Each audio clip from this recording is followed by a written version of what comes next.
Okay, so you want to buy a deep sea fishing fleet. Find some boats, hire some captains, watch the fish come in. But here's the strange part.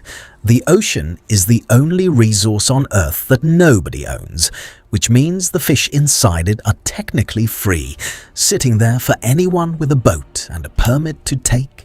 And yet the boats built to catch them are some of the most expensive, most heavily subsidized, and most frequently bankrupted machines in the entire global economy. Anyway, by the end of this video, you'll know exactly what it costs to build a fleet capable of hunting fish across international waters, how the economics of chasing a moving, invisible, unowned resource actually work, why governments pay you billions of dollars to keep doing it even at a loss, and why two of the most sophisticated fishing empires ever assembled both collapsed anyway. Think of it as a business built entirely on top of an asset that can swim away, get intercepted by a competitor, or simply fail to show up this year. Deep sea fishing fleets come in 3 sizes, and they are 3 completely different businesses. The entry point is a single-used longliner or shrimp trawler, the kind that works the Gulf of Mexico, the Grand Banks, or the Bering Sea's smaller quota fisheries. You can pick one up on the second-hand market for $2 million to $5 million. For that money, you get a 60 to 80-foot steel hull, a crew of 6 to 12, a fish hold that packs maybe 30 tons, and a business that lives or dies on diesel prices, weather windows, and a single species. The middle tier is where things start to look industrial. A new tuna purse seiner, the kind that circles entire schools of skipjack and yellowfin with a net over 1 kilometer long, costs $20 million to $30 million from a modern Asian shipyard. A Chinese-built 80-meter seiner ordered by a Spanish-Chinese canning group in 2024 came in at $22.8 million, complete with rapid freeze holds and hydraulic net systems. These vessels can carry over 2,000 cubic meters of frozen fish and stay at sea for a month at a time without returning to port. Then there's the top tier, the distant water factory fleet. This isn't one boat, it's 10 to 20 catcher processors working in formation, each one a floating fish factory with sonar, freezers, and an onboard fillet line. A single large modern factory trawler built in the West runs $60 million to $90 million. An equivalent Russian-built pelagic trawlers in a recent 11-vessel new-build program came in at a similar price per haul. The most extreme example ever built was the Atlantic Dawn, a 144-meter Irish super trawler completed in 2000 for roughly $75 million, which could process 400 tons of fish a day and hold 7,000 tons frozen at once. Enough capacity that a single ship could outfish an entire small nation's coastal fleet. Multiply that by a coordinated fleet of them, and you are looking at a $500 million to $1 billion operation before a single net hits the water. And unlike the casino or the McDonald's franchise, there's no showroom to visit and no test drive. You are buying the right to compete against every other national fleet for a stock of fish that nobody can see, count, or guarantee will still be there next year. Here's the part that makes this business genuinely strange. You don't own what you're selling. Nobody does. Fish swim in international waters or inside another country's exclusive economic zone, and the only way to legally take them is through a quota, a government-issued permission slip that says exactly how many tons of a species you're allowed to pull out of the water this year.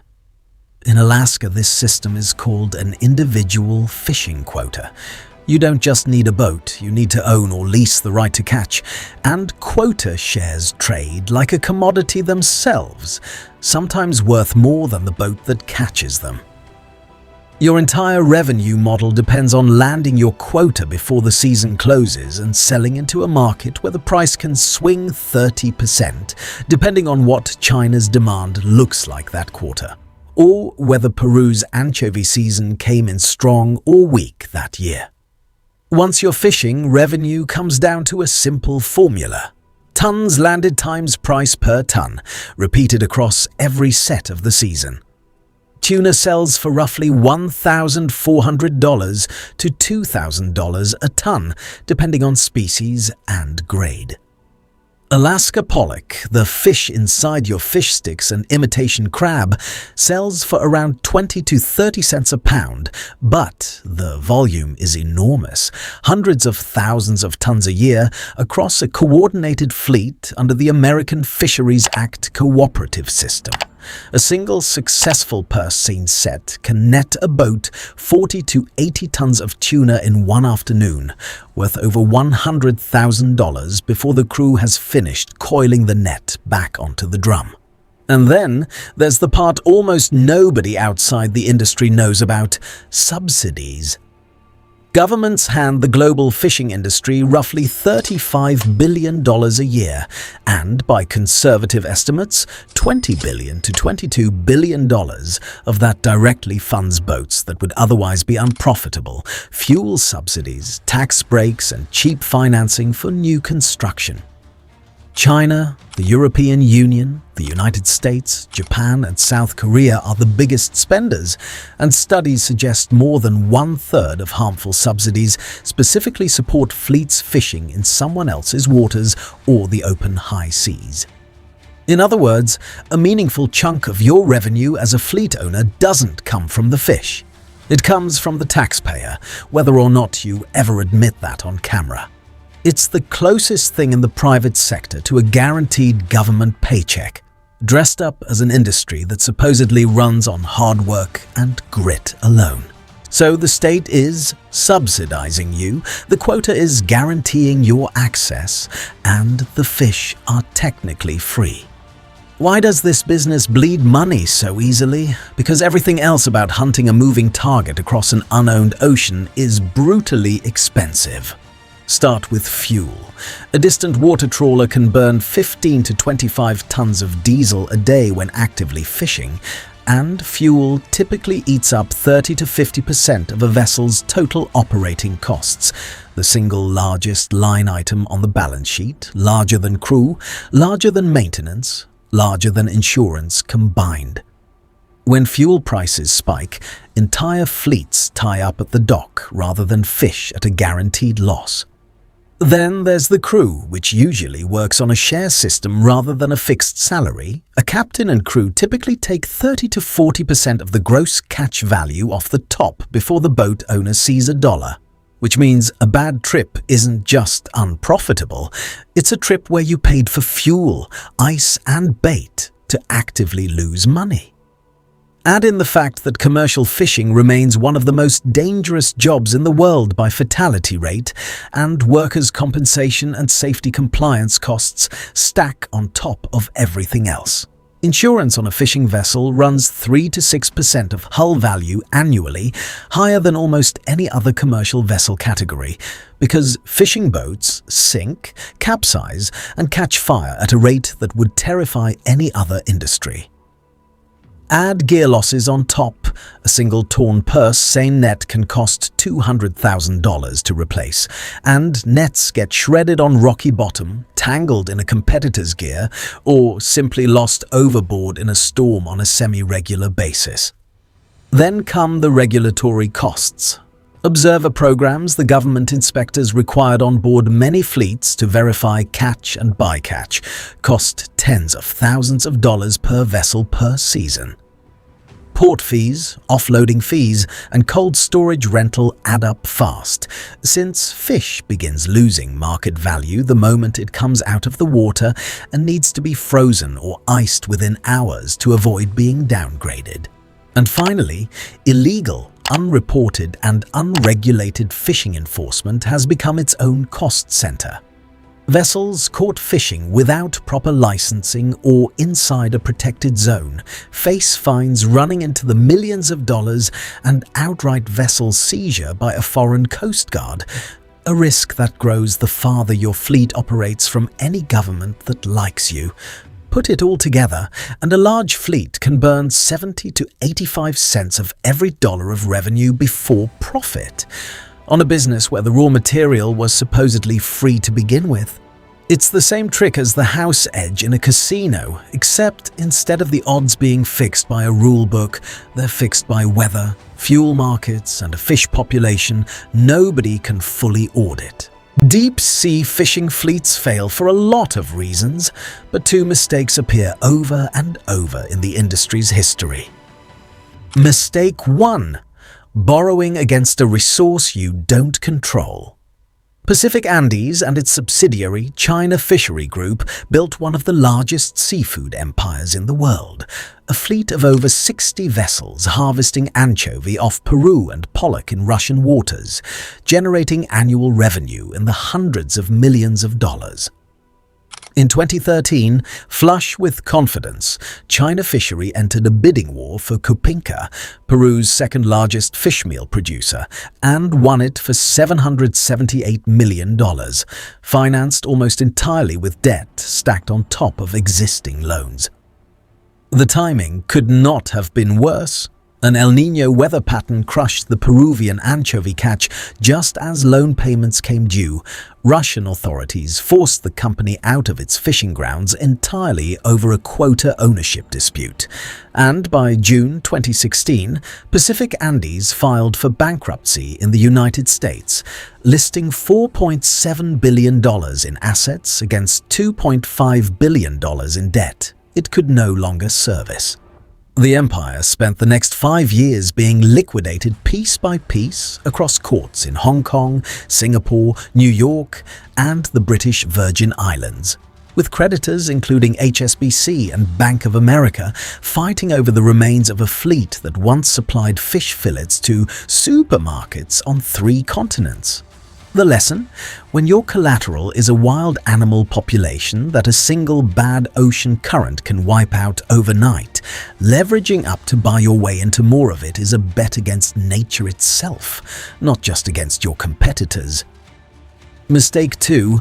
Assuming the fish will always be there.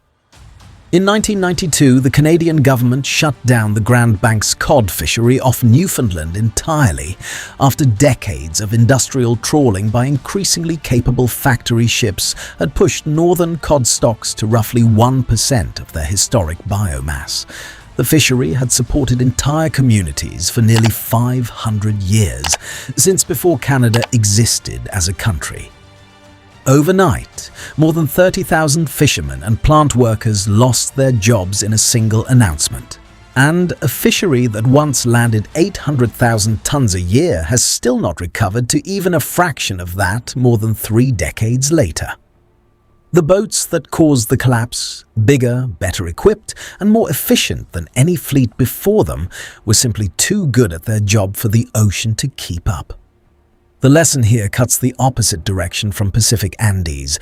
Sometimes the danger isn't debt, it's success. Catching so efficiently that you permanently erase the asset you were counting on catching again next season.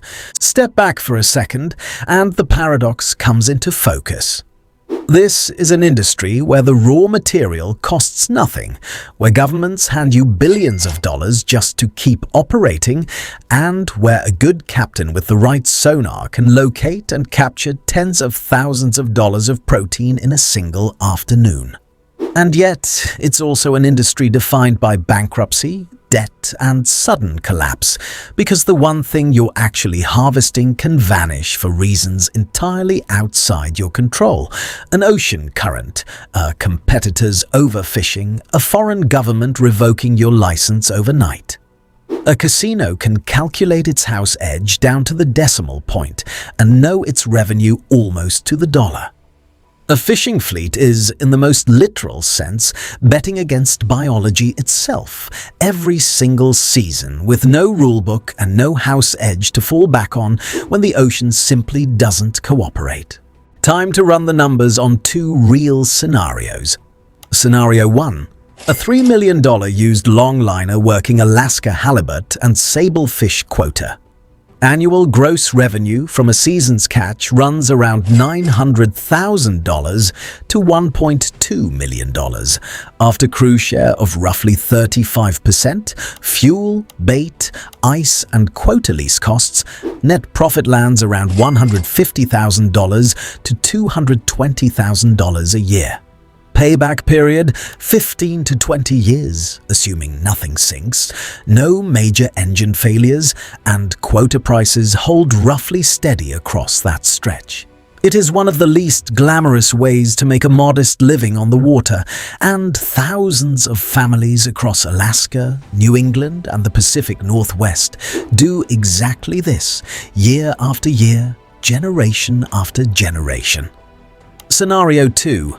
A $600 million distant water fleet of 12 factory trawlers and purse seiners targeting tuna and whitefish across international waters, backed by government fuel subsidies and long-term supply contracts with major global seafood processors.